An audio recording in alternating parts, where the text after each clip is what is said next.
And the last part, discounts and raises. Raises are good. Discounts are also good. So when we're talking about discounts, we are taking a certain amount of the sum off. So for example, a $350 item is sold at a 20% discount. How do we solve this? We need to find what is the price after the discount. So technically, I would do 350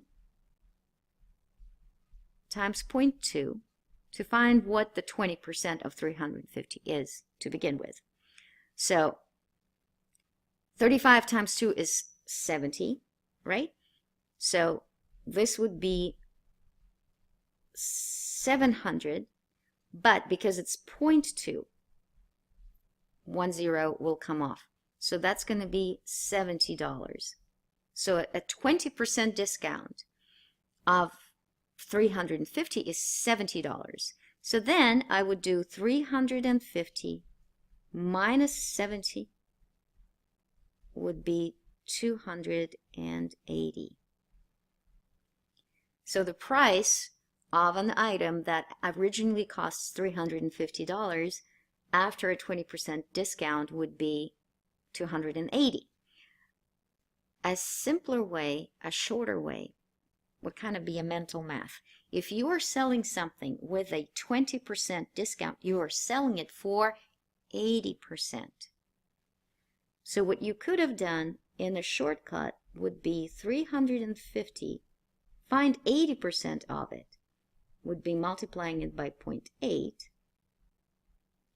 So chip off, it's like 35 times 8. Now 35 times 8, think about 30 times 8, it's 240. 8 times 5 is 40. And what do you know? That gives us 280.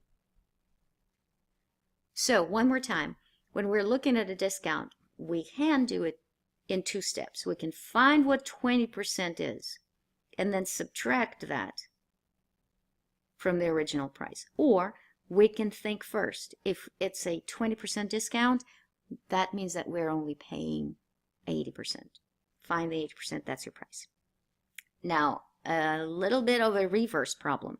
Sally paid $280 for a coat, and she bought that coat at a 30% discount.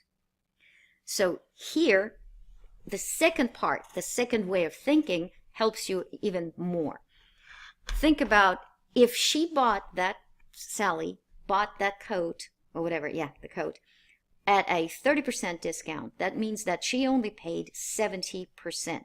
So that means if I want to know the original price, I'm looking at the problem where 280 is 70% of the original price tag. Boom, boom, ding. So what is this price tag? 280 divided by 0.7. It's like 2,800 divided by 7. 28 over 7 is 4 with 2 zeros. So the original price tag was 400. Let's check. 400 multiplied by 0.3 would give me 120. 400 minus 120 is indeed 280. So there you go. She paid 280 because she received discount from 400, which was 120. There you go. Now raises. An employee is making $3,000 a month. What will her salary be after a 15% increase? Again, two ways. I can find the 15% increase first. So 3,000 multiplied by 0.15. Chip off, it's like 30 times 15.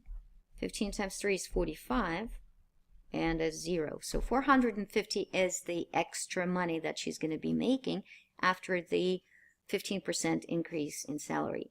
So then I can go to the original salary plus the increase, and that will give me 3,450.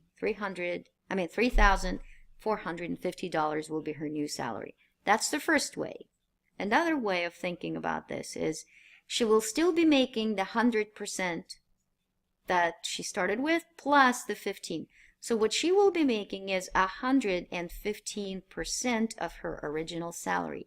So you can take the 3,000 and multiply it by 1.15, which is 115%. So that's going to be 3,000 plus 450. So that's 3,450. Think about it. 115 times 3. That will be 3.45, right? But that was in decimals. And I just multiplied it by 3. But I need to multiply it by 3,000. So 1, 2, 3, kaboom. So $3,450 is the new salary after the increase. And the last question. After a 30% raise, a person is paid $2,600 a month. What was the original salary before the raise? So what we're given is the final price, the final salary. So $2,600 is 1.3, 130%. So I want to find out what the original was.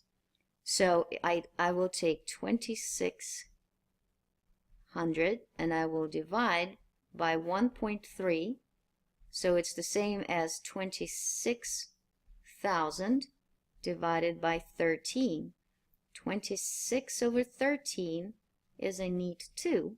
So it's going to be 2 and 3 zeros. So the original salary was 2,000, and then after the 30% increase, it's 2,600, which is true because if I take the 2,000 and multiply by 0.3, that's going to be 600, and 2,000 plus 600 is this guy. So that's it as far as percent and decimals and all that good stuff goes. Hope that helps.